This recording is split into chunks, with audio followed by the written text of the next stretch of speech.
Fórum Distantes, mas Unidos. Encontro de Ecomuseus Brasil e Itália.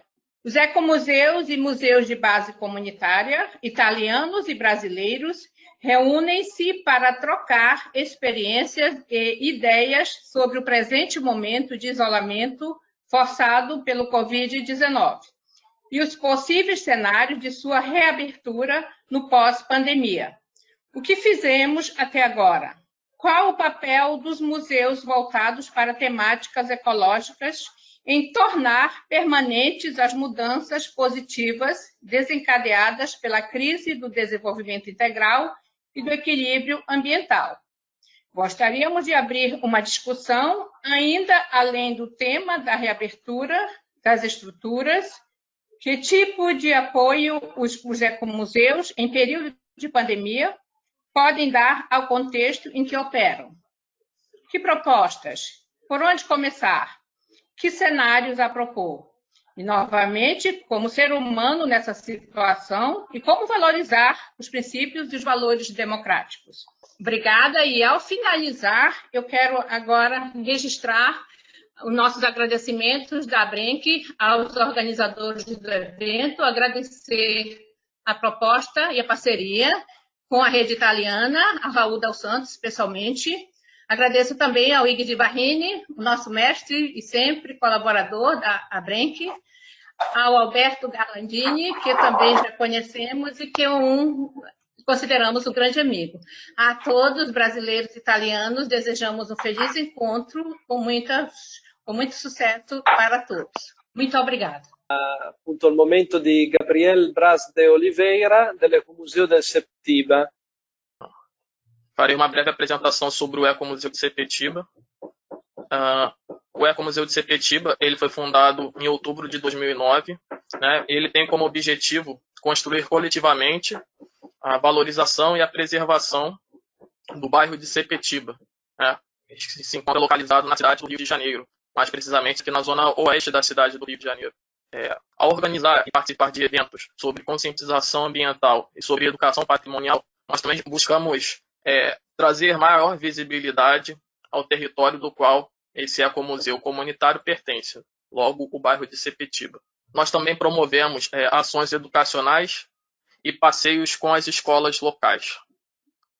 Desde 15 de abril desse ano, durante o período da pandemia, nós realizamos lives semanais com especialistas sobre assuntos de interesse público, como, por exemplo, desafios para o combate à Covid-19, história das doenças, educação à distância, racismo ambiental, ancestralidade e resistência, mulheres e meio ambiente, gestão ambiental, sustentabilidade e economia criativa, o comportamento de crianças, jovens e idosos na pandemia, história local e memória. E pensando em um cenário pós-pandemia, né, baseado nesses resultados que nós obtemos durante essas atividades no cyberespaço, seja essas atividades, as lives streams promovidas sobre os diversos temas, ou o desenvolvimento de podcasts e vídeos,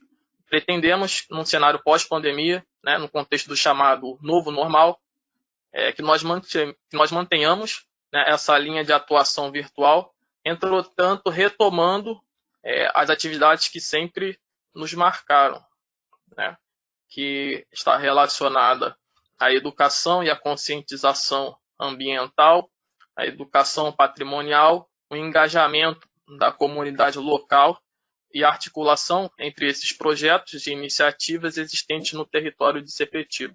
Finalizo aqui. Muito obrigado, gente. Boa tarde a todos. Meu nome é Maria Siqueira Santos. Eu estou aqui em São José dos Campos, na região sudeste do Brasil, no estado de São Paulo. E vou falar um pouco dessa experiência que iniciou em 2015 aqui em São José dos Campos.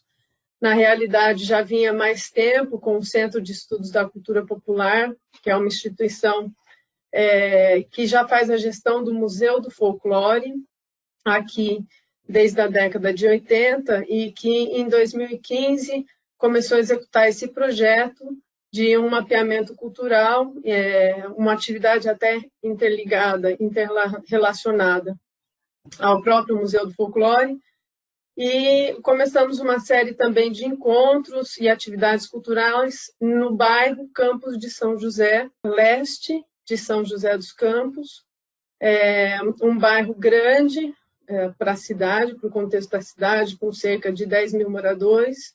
Não sei se vocês todos têm essa localização, mas São José dos Campos, meados da década do século XX, se desenvolveu no campo industrial. Então, nós temos moradores de todas as regiões do Brasil nesse bairro, e é um bairro periférico, em São José dos Campos, e onde, então, a gente tem esse mosaico cultural. Nós conseguimos mapear aí praticamente todos os estados do Brasil no campus de São José. E em 2018, o patrocínio da Petrobras, que é uma estatal do petróleo brasileira, e a gente, então, incluiu mais 2 bairros ali da mesma região. E aí, nessa conversa que nós passamos a ter com os moradores, nós passamos a incorporar na nossa programação atividades que colocaram em discussão, em diálogo, tanto o patrimônio imaterial como o patrimônio ambiental.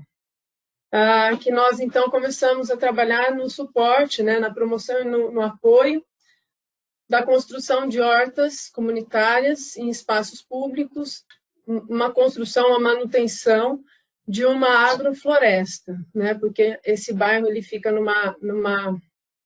existe um rio que passa nessa comunidade e ele é um rio que está degradado.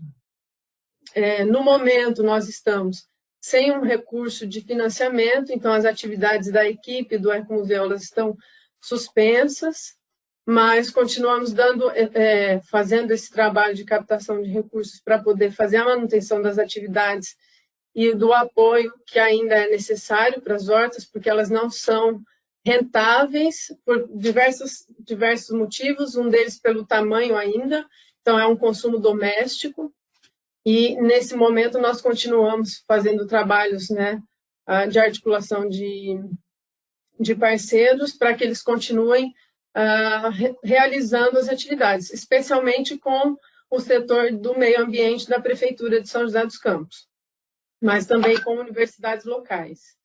E temos também muitos artesãos nos bairros, e então nós fazemos a divulgação desse material, dessa produção deles, para venda no Facebook do Ecomuseu.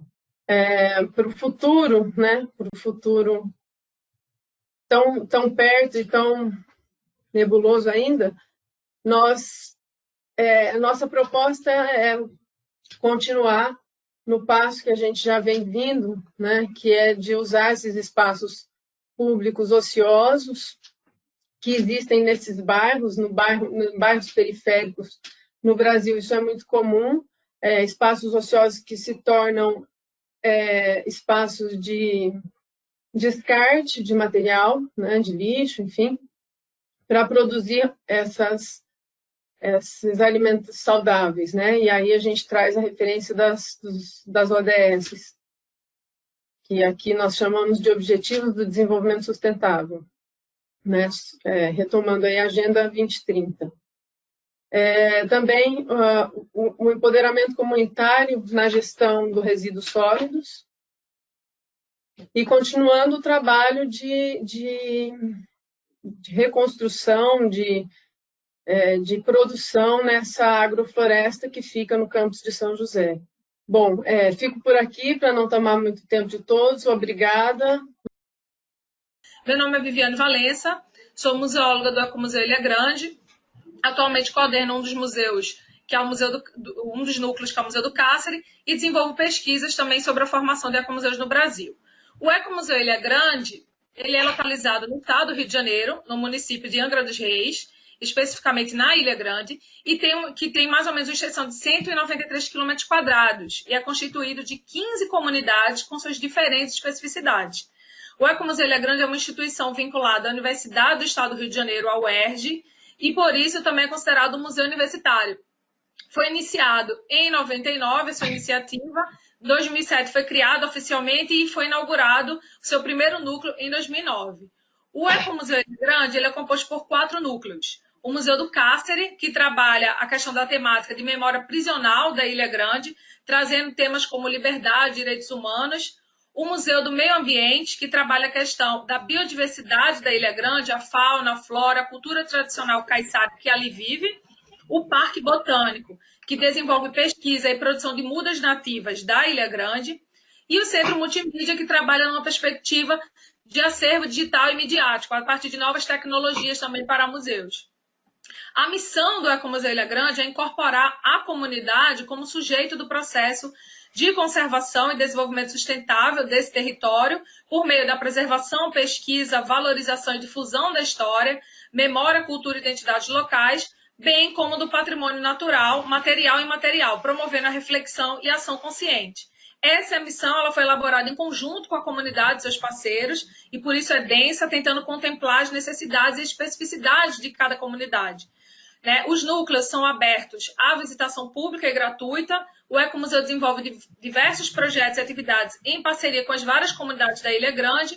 Algumas são o Ilha Grande Saúde Comunitária, e com isso nós estamos trabalhando com a questão também do combate à Covid, a partir de uma cartilha e formação e orientações, conhecendo a nossa ilha, um outro projeto ligado à questão da educação na Ilha Grande, o inventário do patrimônio histórico, cultural e ambiental, que estamos fazendo nesse momento, o Ecomuseu Recicla e a Cultura Caiçara, entre outros projetos.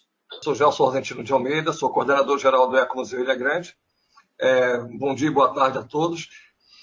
Ele, nesse momento, está fechado a visitação pública, seguindo a determinação das autoridades sanitárias aqui e da reitoria da Universidade do Estado do Rio de Janeiro.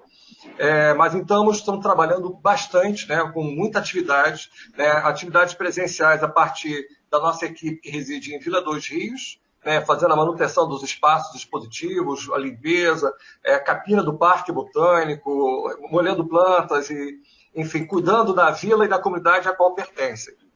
Isso é um momento que é importante também, estarmos juntos. Também temos, para a parte da equipe que reside no Rio de Janeiro, um trabalho a partir de home office, com a produção de vídeos e de diferentes conteúdos relacionados à Ilha Grande, as temáticas desde a fauna, da flora, dos patrimônios, da história prisional e tudo mais que nós temos relacionados lá, para a realização de lives e também de outros conteúdos que estão disponibilizados no nosso Facebook, Instagram e YouTube. E uma coisa importante se de um lado nós conseguimos manter o emprego de todos os terceirizados a partir de uma ação da reitoria, por outro lado não recebemos mais nenhum recurso desde o início da pandemia, estamos zerados. É importante reconhecer que o Brasil vive uma dupla tragédia, que é a Covid-19, a nossa pandemia, e a ascensão do fascismo. Então nós temos uma Covid com mais de 1 milhão de casos e mais de 50 mil mortes oficiais, cuja subnotificação leva para 10 vezes mais o número de casos e talvez 3 vezes o número de mortes. E a ascensão do fascismo tem uma parcela muito significativa na nossa tragédia, que é uma política genocida. No entanto, os ecomuseus devem continuar cumprindo a sua função sociocomunitária, visando nesse momento a contribuição através de ferramentas de orientação de saúde, de arrecadação de recursos financeiros, de ajuda às comunidades que mais necessitam.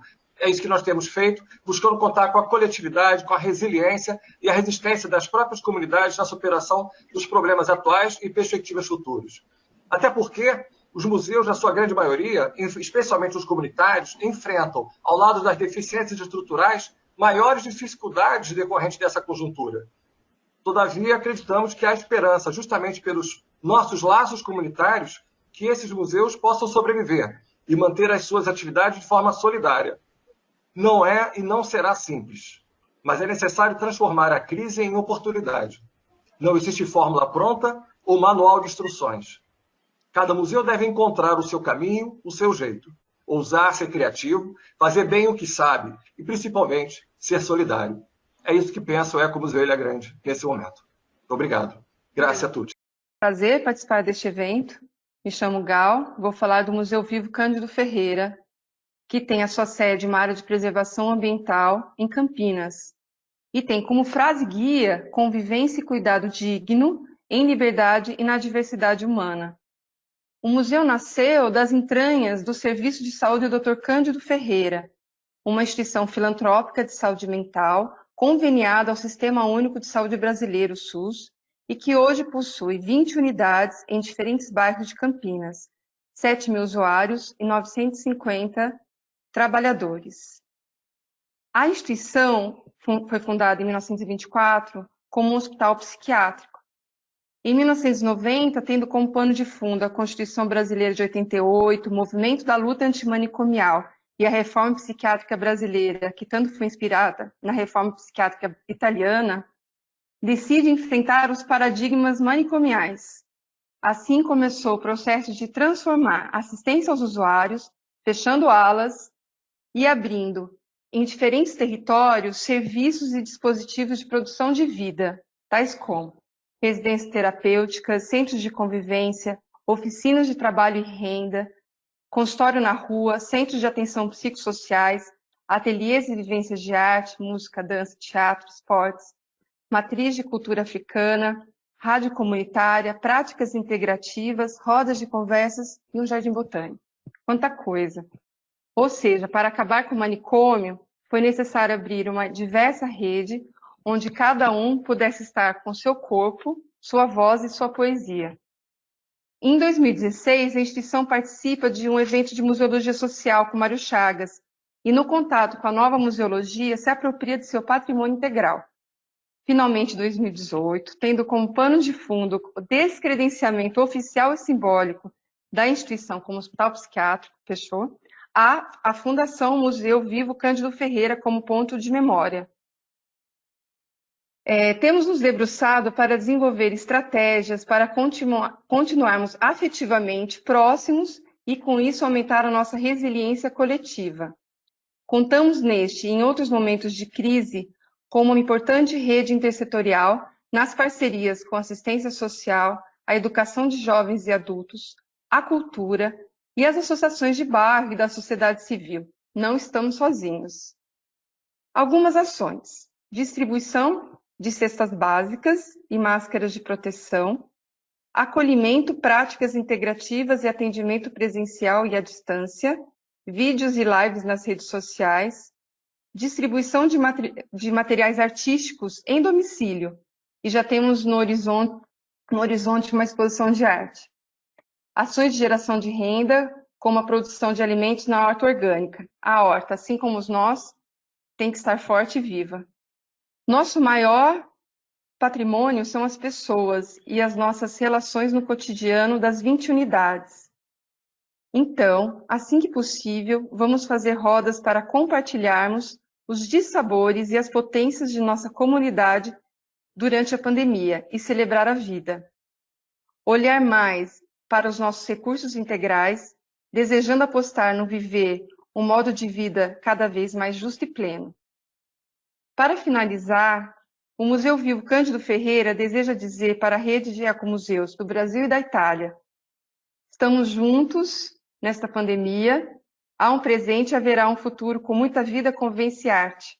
Siamo tutti assieme in questa pandemia. C'è un presente, ci sarà un futuro con molta vita, molti incontri e molta arte. Andrà tutto bene. Grazie mille. Sim, bom dia. Bom dia a todos os amigos, colegas aqui do Brasil. Boa tarde a vocês aí na Itália. Eu me chamo Rusti de Castro Sabarreto, pernambucano, e sou daqui do Nordeste do Brasil, né? E aqui nós estamos atuando aqui no Ceará. Bom, o museu ele foi fundado em 2001 e ele está localizado aqui na Foz do Rio Cocó, na cidade de Fortaleza, e nós estamos bem próximo mesmo ao mar. E o nosso museu ele trabalha com a preservação do ecomuseu, com a preservação dos manguezais, né? Temos como missão principais sensibilizar e educar escolas e universidades, professores, direção e alunos, famílias, grupos, turistas e demais visitantes quanto à importância da preservação, da recuperação do ecossistema dos manguezais.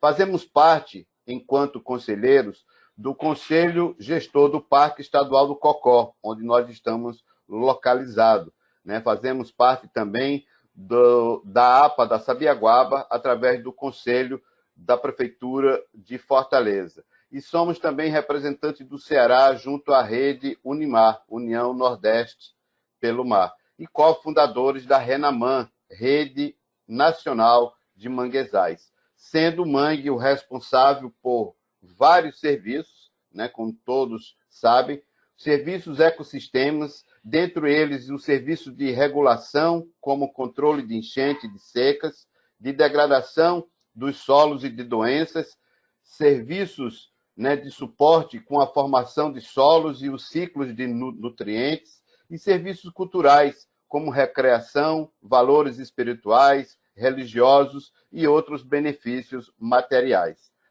O Atlas do Manguezal do Brasil, nós trabalhamos ainda com envolvimento em cooperar com os Objetivos do Desenvolvimento Sustentáveis, as ODS, atuando diretamente sobre os objetivos 4 e 7, que é educação para todos e em todas as idades.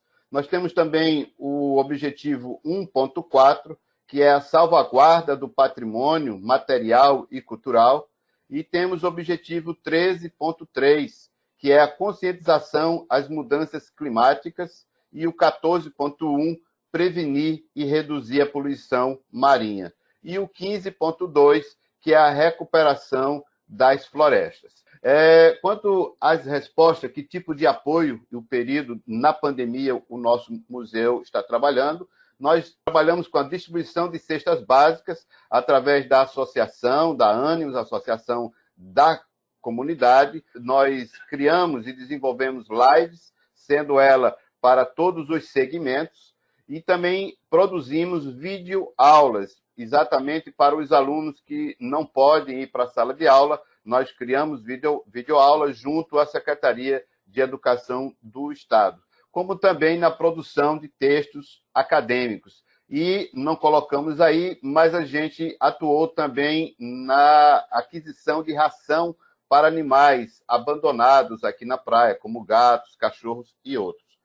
As aulas de campo, que é o nosso forte, o reflorestamento de manguezais, onde nós não paramos de fazer durante toda a pandemia, nós criamos mudas, né, de áreas de mangue, a adoção de mudas virtuais, onde as pessoas, mesmo em casa, puderam estar contribuindo para esse reflorestamento das áreas de manguezais, como palestras, exposições, seminários e ODS. Temos a canoagem ambiental como um dos projetos bem interessantes que é desenvolvido aqui no Rio. Nós temos também um canal no YouTube, que é o Motociclista Ambiental, e o nosso Museu Itinerante, que volta a funcionar logo que for possível, né? E os estágios obrigatórios, os TCCs e as dissertações e artigos. É muito importante enfatizar aqui que mesmo com toda essa situação da pandemia, os museus e ecomuseus, eles são peças fundamentais para o desenvolvimento, também para todo um contexto voltado à questão das organizações comunitárias, né? As associações, elas estão paradas e nós, como museus e museus sociais, temos essa obrigação de estar junto e estar colaborando. Desde já eu agradeço aqui a oportunidade, um abraço a todos os colegas e a vocês também aí na Itália. Obrigado. Grazie, bom dia a te. Boa tarde, agradecer a todos e parabenizar pela iniciativa. Bem, o Ecomuseu de Maranguape, ele fica situado no distrito de Cachoeira. Cachoeira é um distrito rural, onde a sua organização comunitária propiciou a criação do Ecomuseu. Contextualizando a nossa história, na década de 70, essa propriedade, que engloba 170 hectares, pertencia a um coronel que já havia se distanciado da atividade rural, toda a sua família já havia migrado para a cidade, e nessa época um líder comunitário, que tinha certa influência política, professor Elias, conseguiu um financiamento através do Prodecor e adquiriu o terreno para as 30 famílias que trabalhavam com esse proprietário. Então, essas famílias passaram a ser denominadas colonos, donos da propriedade, porém a propriedade continuou de forma coletiva. Todas as atividades elas eram desenvolvidas levando em consideração o acordo que era feito entre eles. Para que houvesse uma melhor organização, foram criadas 2 associações. O Centro Comunitário de Cachoeira, que cuidava da parte social, e o Comitê Agrícola, responsável exatamente pela produção rural. A partir dessa organização comunitária, fortalecida pela escola, que já havia sido construída e inaugurada em 1969, aí se criou toda uma organização, como disse o Geoff Capri, a partir da escola havia uma capilaridade onde todas as pessoas estavam interligadas. No decorrer dessa história, entra o município de Maranguape. O município de Maranguape, que é a sede do distrito, onde está localizado Cachoeira, no ano de 2001, começou a construir a sua Agenda 21. Cachoeira, como um distrito que já tinha uma certa organização, como já falei antes, conseguiu avançar nesse aspecto e fez a sua Agenda 21. Pelo momento da construção da Agenda 21, um dos sonhos era exatamente que esse casarão tivesse uma utilidade cultural que beneficiasse a todos. Até então, se pensava em uma biblioteca, em um espaço artístico, algo que envolvesse a cultura, mas chegou a falar museu, mas não se tinha ainda a noção do ecomuseu. Por ocasião da Semana do Meio Ambiente, foi convidada a Fundação Terra, onde a nossa atual mestranda, Nádia Helena, era a coordenadora da Fundação Terra, foi lá fazer uma palestra e, vendo todo esse histórico, ela trouxe para nós, da comunidade, que eu, nessa época, estava trabalhando exatamente na escola onde hoje atuo ainda, então ela trouxe a ideia de ecomuseu, exatamente valorizando toda essa trajetória da comunidade. Um povo, um território e sua história. Então, isso fez com que aquele sonho da Agenda 21 se concretizasse, porque os jovens foram exatamente assim, sendo conquistados por essa ideia, envolvidos nessa atividade. Toda a pesquisa foi feita através dos jovens e, hoje, o Ecomuseu é um jovem adolescente, porque em 2006, em outubro de 2006, ele foi inaugurado e hoje já colhe alguns frutos. Nós temos os jovens que iniciaram nessa trajetória, foram participando de cursos, de pesquisas, de formações, já estão atuando à frente do Ecomuseu. Até nesse momento agradecer ao Dalisson, que todo esse material que está sendo exposto foi produzido por ele, a Jeane, que nesse tempo de pandemia está fazendo uma pesquisa de como será o retorno das atividades, fazendo uma pesquisa com os jovens da comunidade, e dizer que as nossas atividades, por serem atividades que sempre envolvem a comunidade, tiveram que ser reinventadas. Nós temos no nosso calendário cultural o Festival do Feijão Verde, que este ano foi feito de uma forma bem diferente do que era feito anteriormente. Este ano foi feito o Festival do Feijão Verde em família. Cada família fez a sua reunião, contou as suas histórias e tudo isso foi organizado em um documentário. E assim nós vamos continuar com as nossas atividades, procurando realmente usar os meios de comunicação, usar as redes sociais para que essa história continue sendo levada a todos. Obrigada pelo espaço, muito obrigada a todos e em 4 minutos é difícil contar uma história tão importante para toda a comunidade. Obrigada.